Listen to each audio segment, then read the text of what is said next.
E aí, pessoal, tudo beleza? Vamos gravar a resolução daqueles exercícios de revisão que a gente trabalhou no quiz. Por exemplo, olha essa questão aqui, ó. Um objeto de massa 6 kg, lançado sobre uma superfície plana com velocidade inicial de 12, se move em linha reta até parar. Trabalho realizado pela força resultante sobre o objeto é em joules. Eu vou fazer as resoluções aqui razoavelmente rápido, porque eu sei que você pode pausar a hora que você quiser. A gente vai aplicar para resolver essa questão o teorema da energia cinética. Ó. Trabalho da resultante, mv² sobre 2, menos m v0 ao quadrado sobre 2. Inclusive, se você não tiver dúvida nessa questão, você pode passar o vídeo aí para frente, né? Para ver exatamente o que você precisa.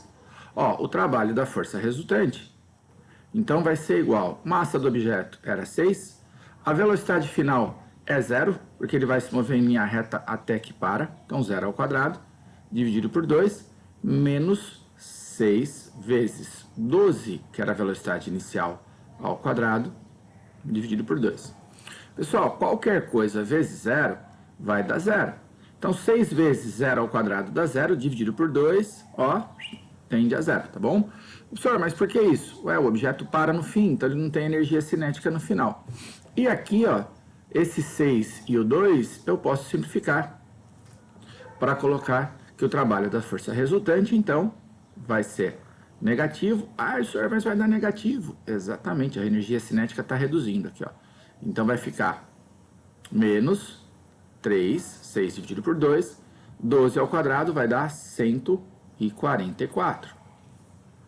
Então, o trabalho da força resultante, menos 3 vezes 144, dá menos 432 joules, tá? 3 vezes 144, 432 joules. Isso, então, a gente vai ter na alternativa E, que tá aqui, ó. Belezinha?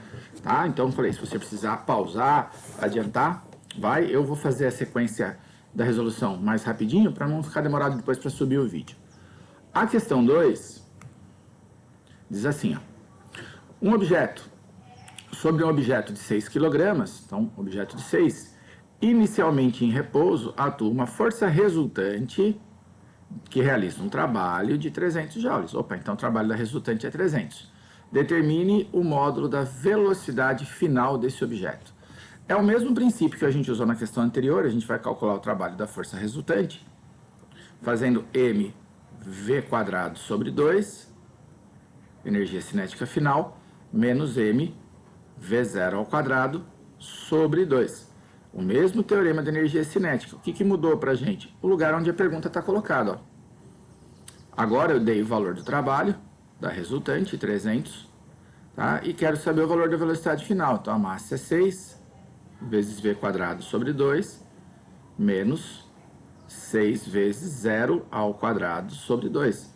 Ô, senhor, mas por que é 0 aqui agora? Porque a gente começou do repouso, tá? Então, a energia cinética inicial é que é 0 dessa vez. Não tinha velocidade no começo, por isso eu não tinha energia na modalidade de cinética nesse momento, nesse instante. Simplifiquei o 6 por 2 do mesmo jeito que antes, ficou 300 igual ao 3 vezes v ao quadrado. A gente vai dividir por 3. Então, eu tenho 300 dividido por 3 igual a v². Então, v² vai dar 100. Se v² é 100, v é raiz de 100. Ele pede a resposta em módulo, então para nós, se fosse mais ou menos 100, não faria diferença, porque a gente está respondendo em módulo. Então, v de 10 metros por segundo. Beleza? Olha lá, questão também tranquila. Duas questões de teorema da energia cinética, aparentemente fáceis de responder. A alternativa dessa é B. Joinha? Qualquer susto que você tiver, se você não entender alguma coisa, me escreve, pode ser aqui mesmo no YouTube, ou me escreve lá no e-mail institucional que eu te respondo o mais rápido que eu puder. Questão 3, ó. Uma mala é puxada sobre um plano horizontal por uma força de 50 newtons. Essa força forma um ângulo de 37 graus com o deslocamento do corpo, que vale 4. E ele dá o cosseno do ângulo θ para nós, que é 0,8. Aí vem a pergunta, qual é o trabalho da força F? Legal, a gente está calculando o trabalho de uma força constante. Então vai ser o produto da força vezes o deslocamento vezes o cosseno que a gente vai ter formado entre a força do ângulo, né, formado entre a força e o deslocamento. Então o trabalho da força F aqui vai ficar igual 50 vezes 4 vezes o cosseno de 37 graus. 50 vezes 4 dá 200. Então o trabalho da resultante 200 e o cosseno de 37 0,8. Eu fui lá e coloquei resultante, não é resultante aqui não, aqui é força F, tá? Trabalho da força F que a gente está calculando. Tudo bem? De repente a força F até poderia ser a resultante do nosso sistema, mas a rigor o que a gente está calculando é o trabalho dela, não da resultante. 200 vezes 0,8, 160 joules. Também tranquilo. Alternativa D. Beleza? Tá? Então, por enquanto, suave, acho que sem grandes sufocos. Tá? Estamos chegando na metade da lista, ó, com o exercício 4. O tamanho do texto ali tá ruinzinho, né? Mas a ideia para a gente resolver, ela é interessante. Ele fala assim, ó, qual o trabalho realizado pela força em joules entre 0 e 4. Essa situação aqui, ele mostra pra gente uma força variável. Tá? Uma força variável no deslocamento. Quando a força é variável, a gente calcula o trabalho pela área sob o gráfico da força pelo deslocamento. Então, a gente vai determinar o trabalho dessa força fazendo a área deste cara aqui, ó. A gente tem uma figura geométrica que é um triângulo de base 4, tá? E de altura que vale 6. Aí o trabalho vai ser numericamente igual à área. Então, o trabalho da força F, ele é igual em número. Professor, por que você põe esse N aí? Porque trabalho se mede em joule e a área a gente mede em metro quadrado no sistema internacional, quilômetro quadrado, se for sistema usual, enfim. Tá? É só o valor numérico que é igual, não a unidade de medida. Então, o trabalho da força F vai ser base 4 vezes a altura, que é 6, dividido por 2. Ó, nem vou me preocupar muito com essa conta aqui. 6 vezes 4, 24. Dividido por 2, 12. Conta simples de fazer. Tá? 12 joules de trabalho para essa força variável. Alternativa B. Joinha? Tranquilo? Então vamos seguir. Ó. Aí a gente começou a discutir um pouco de dinâmica. Nesse caso, essa questão em particular e a próxima são questões de dinâmica do movimento circular. Então ele diz assim, ó, alguns relógios utilizam-se de um pêndulo simples para funcionarem. Um pêndulo simples é um objeto preso a um fio que é colocado a oscilar, de acordo com a figura. Desprezando-se a resistência do ar, esse objeto estará sujeito à ação de duas forças. O seu peso, que atua no percurso todo, né, sempre para baixo, vertical, e a atração exercida no fio. Né, são as únicas forças que vão ter no objeto. Pode-se afirmar que enquanto o pêndulo oscila, a atração no fio. Aí ele quer saber se ela tem valor maior ou menor. Na letra A e na letra B, por exemplo, ele fala no ponto mais baixo da trajetória, que corresponde exatamente ao que a gente tem na figura. Tá? Então o que eu vou fazer? Eu vou desenhar a força que atua nele aqui, ó. Uma força vertical para baixo. Ficou meio torto aqui meu peso, né? Mas ó, era para ser vertical para baixo, que é o peso P. E uma força na direção do fio lá para cima, ó, que seria a força de tração, tá? Vou até endireitar meu peso que tá torto aqui, ó. Pronto, vamos corrigir ele, deixar ele mais retinho aqui, ó. Pronto, aí. Tá, essas duas forças. O que acontece? A gente olha para isso aqui e tem uma vontade doida de falar que essas duas forças têm o mesmo valor, né? Porque a gente esquece que esse objeto está passando por aqui com uma certa velocidade. A gente está descrevendo aqui um movimento circular, tá? E se é um movimento circular, a gente tem demanda, necessidade de ter uma resultante centrípeta. Se você falar que essas duas forças têm a mesma intensidade, tá? Se você falar que elas têm o mesmo valor, a resultante seria zero. E aí esse objeto poderia estar em repouso. Ó, senhor, mas ele está parado aí, não está? Não, isso aqui representa um movimento. Ou ele poderia estar em movimento retilíneo uniforme, que não acontece. Ele está passando ali, formando um trecho que é de circunferência. Então eu preciso ter uma força resultante centrípeta diferente de zero. Tá? No diferente ficou também feio. Detalhe, ela se chama centrípeta porque ela aponta para o centro. Cadê o centro da nossa curva? Está aqui, ó. Ali é o centro C. Ué, então para que eu tenha uma resultante que aponta para o centro, ao passar pelo ponto mais baixo, com certeza a tração tem que ser maior do que o peso. Tá? A tração tem que ser maior que o peso, senão ele não faz a curva para cima, com o centro para cima. Então vamos ver lá, letra A. Tem valor igual ao peso? Não. Tem valor maior que o peso do objeto no ponto mais baixo da trajetória. É exatamente esse ponto que a gente fez a análise. Por isso que é a resposta da letra B. Tudo bem? Vou passar para a próxima, hein? Do globo da morte, ó. Considere a figura a seguir, na qual é mostrado um piloto acrobata fazendo sua moto girar por dentro de um globo da morte de raio 10. Ao realizar um movimento dentro do globo da morte, ou seja, percorrendo a trajetória ABCD mostrada acima, o piloto precisa manter uma velocidade de 54. Eu nem vou ler o resto e já vou fazer uma transformação de unidade. Por quê? Essa velocidade que ele me deu está em quilômetro por hora. E o raio que ele me deu está em metros.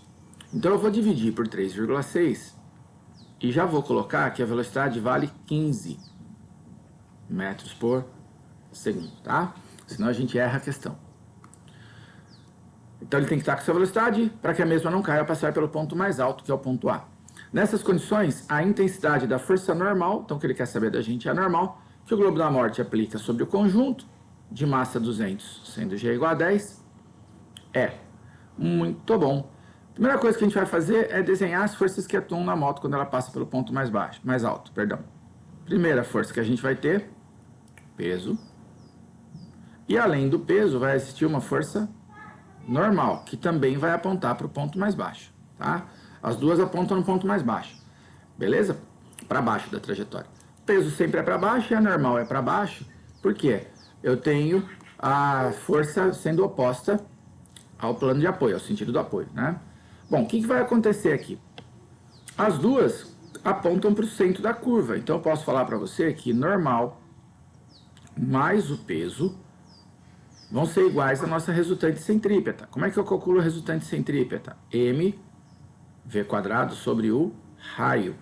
Tá? Então, normal mais peso, a soma dos vetores, já que eles têm a mesma direção e sentido, vão dar a resultante centrípeta. Normal mais o peso, 2000, massa vezes g, é igual a 200 vezes 15 ao quadrado, dividido pelo raio, que é 10. Cuidado para você não colocar 2 aqui embaixo, que a gente fez exercícios de energia cinética, e a gente empolga e coloca 2 aqui, quando na verdade é mv² sobre o raio. Ó, corta um zero daqui com um de lá, tá? Eu vou fazer já duas coisas de uma vez só. Vou subtrair o 2000 e vou resolver a conta do lado direito aqui. Tinha ficado normal igual a 20, né? Dividir o 200 por 10, vezes 15 ao quadrado. 15 ao quadrado é 225. Então, 20 vezes 225 menos 2000. Normal vai ficar igual. Bom, 225 vezes 20 dá 4.500 menos 2.000. 4.500 menos 2.000, ó, 2.500 newtons. Essa questão é muito boa, muito bonita a questão, hein? Bacaninha de fazer. 2.500 newtons, a gente vai ter na alternativa D. Belezinha? Tá? Então, a questão aqui de dinâmica de movimento circular, bem bacana de resolver. Vamos lá. As próximas são questões de leis de Newton. Então, ele fala assim, ó, dois blocos A e B de massas MA igual a 5, MB igual a 10, são colocados sobre uma superfície plana horizontal, o atrito entre os blocos e a superfície é nulo, e ligados por um fio inextensível com massa desprezível, conforme a figura. Qual a intensidade da força de tração no fio que une os blocos? Eu gosto de desenhar todas as forças, mesmo sabendo que a gente não vai usar todas, ó. Mas eu tenho um peso de A aqui, um peso de B aqui. Se esses blocos estão apoiados em superfície, então eles vão ter normal. Meu desenho ficou apertado, né? Tá? Porque eu coloquei o texto lá em cima, então o desenho das normais vai ficar ruim de fazer aqui, ó. Normal de A, normal de B. Você sabe que elas têm que ter a mesma intensidade do que o peso, porque esses objetos não sobem e não descem. E aí as forças que me interessam aqui para valer são as forças de tração. Uma tração para cá e a outra tração para cá. Tá? As duas trações aí. E aí, como é que a gente resolve esse tipo de problema? A gente vai por bloco, ó. Se você pegar o bloco A, quantas forças eu tenho no bloco A? Bom, a gente sabe que normal e peso na vertical tem resultante zero, sobrou só tração para ele. Então eu posso falar assim, ó, aplicando a lei de Newton, força resultante, massa vezes a aceleração. Tração é igual a massa de A vezes A. Tração, que é a única força que a gente tem, é igual a massa de A, que foi dada ali em cima, 5 vezes a aceleração. Isso deu ruim. Você ficou com duas incógnitas. É verdade. Então guarda. A gente tem dois blocos, a gente vai lá no bloco B. Tá? Sempre que a gente tem sistema de blocos, eu gosto de fazer desse jeito. Escreve a equação de cada um e resolve o sistema que você vai ter de equações. Quando a gente pega o bloco B tem duas forças atuando nele. Eu vou fazer uma coisa aqui que não é elegante, mas ó, é como se normal e o peso aqui, e normal e peso aqui se cancelassem. Ele não sobe e não desce. Não é que eles se cancelam, essas forças não deixam de existir. É que a resultante delas na vertical vai ser zero, tá bom? Então, como sobraram duas forças, ó, F para um lado e T para o outro, vetores que são opostos, a resultante é a subtração das suas intensidades. Então eu vou ter F menos T igual a MB vezes A, tá? A força F vale 30, menos a tração é igual a massa do objeto B, que é 10, vezes A. Isso, deu ruim porque você tem duas equações de novo, duas incógnitas de novo. É verdade, só que eu posso somar essas equações aqui, tá? Literalmente falando, eu vou colocar uma embaixo da outra e vou somar, ó. T vai ser igual a 5 vezes A e 30 menos T é igual a 10 vezes A. Coloca aqui, ó, uma linha de soma e vou somar as duas. Aí eu tenho tração com menos tração. Uma corta a outra. 30 é igual a 5A mais 10A dá 15 vezes A. Se você mandar o 15 dividindo, 30 dividido por 15 é igual à aceleração. Moral da história, a sua aceleração, ou a aceleração dos blocos, né? Vale 2 metros por segundo ao quadrado.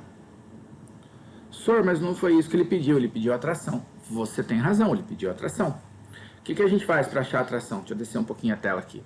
Olha essa equação, que era T igual a 5 vezes A.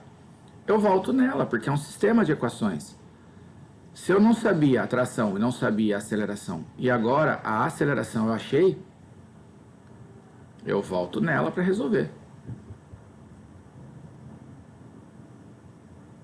Então a tração vai dar 5 vezes 2, o que dá uma tração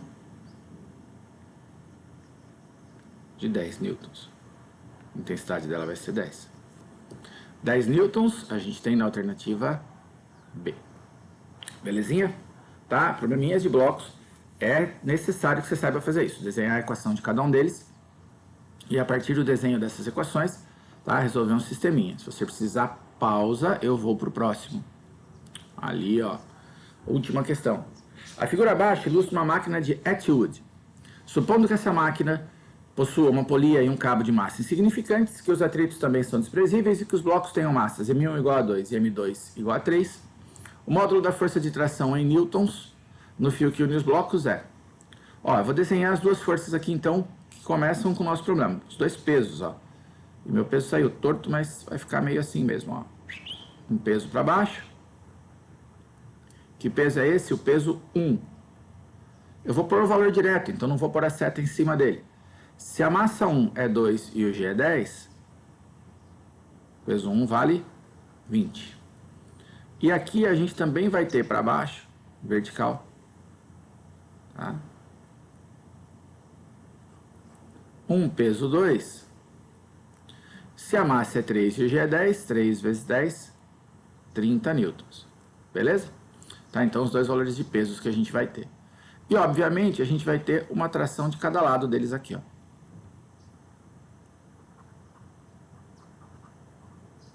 Uma tração T para cá. E uma tração T para cá. Tá? As trações da direção do fio, sempre puxando os objetos. O que a gente imagina que vai acontecer? Que o A, bloco 2, vai ter uma aceleração para baixo. E o bloco 1, uma aceleração para cima, tá bom? Tá, é isso que é esperado pra gente nesse problema aqui. Porque o mais pesado é o 2. Então ele vai puxar o 1 para cima. Então a gente vai fazer mais ou menos parecido com o que a gente fez na questão anterior. Eu vou escrever a equação de cada um dos blocos, ó. Para o bloco A, força resultante é igual a massa vezes a aceleração. Eu tenho duas forças, na verdade não é bloco A, é bloco 1, né? Então deixa eu consertar aqui, ó. Não custa, né? Tá? Então para o bloco 1 vai ficar o quê? Se a aceleração nele é para cima, a tração tem que ser maior que o peso, então os vetores opostos a gente vai subtrair. T menos P1 é igual a M1 vezes A. Então a tração T, que a gente não conhece, menos 20, igual a 2 vezes A. Ah, o que a gente faz agora? Corta o pulso, se joga? Nada, você deixa ele aí que a gente tem um segundo bloco, ó. A gente ficou com duas incógnitas, mas a gente vai resolver somando. A força resultante também vai ser M vezes A, né? É o princípio fundamental da dinâmica, segundo a lei de Newton. Só que o bloco 2 tem uma força-peso maior que a tração, porque eu sei que ele vai descer acelerado. Então, P2 menos T igual a M2 vezes A. Então, eu vou ter 30 menos T igual a 3 vezes A. Passa a régua aqui e soma tudo, ó. Quando você faz isso, você tem um marcador de que seu caminho está indo bem. Aquilo que a gente chama de forças internas, no caso a tração, né? É um par de forças internas, elas sempre vão ter sentidos opostos nesse tipo de problema. Então elas acabam se cancelando aqui, ó. Igual aconteceu na questão anterior. E aí eu tenho menos 20 e 30, ó. Menos 20 e 30 dá 10. Igual 2A mais 3A, 5A. Se você mandar o 5 dividindo, o A vai dar 10 sobre 5. Então você vai achar uma aceleração para os blocos de 2 metros por segundo ao quadrado. Senhor, não era isso que ele queria. O que ele quer é o valor da tração. Exatamente. Então volta numa das duas equações. Tanto faz em qual delas você vai voltar. Se você tiver feito corretamente, o resultado tem que ser o mesmo. Eu vou pegar a do bloco 1, ó, T menos 20 igual a 2 vezes A. Só por uma praticidade de eu ter o valor da tração positiva aqui. E vou substituir o valor da aceleração nela.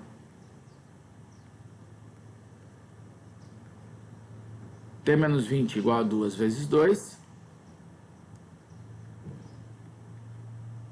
T vai ser igual a 2. Opa, não é 2. 2 vezes 2 é 4. T igual a 4. Mais o 20, que estava lá, a gente passou somando. 20 mais 4. 24 newtons. Beleza? Deixa eu subir só um pouquinho para a gente achar a resposta. Aqui, ó. 24 newtons a gente vai ter na alternativa E. Beleza? Eu espero que tenha te ajudado essa resolução dos exercícios. A gente fez isso tudo em sala de aula, desse jeito, mas a gente esquece um pouco, né? Se você precisar de alguma ajuda, precisar de alguma recordação a mais, só me escrever pedindo. Beleza? Pessoal, estuda essas 8 questões, que as 8 vão ser muito importantes para a sua prova. Beleza? Abraço, né? Um bom estudo para todos vocês.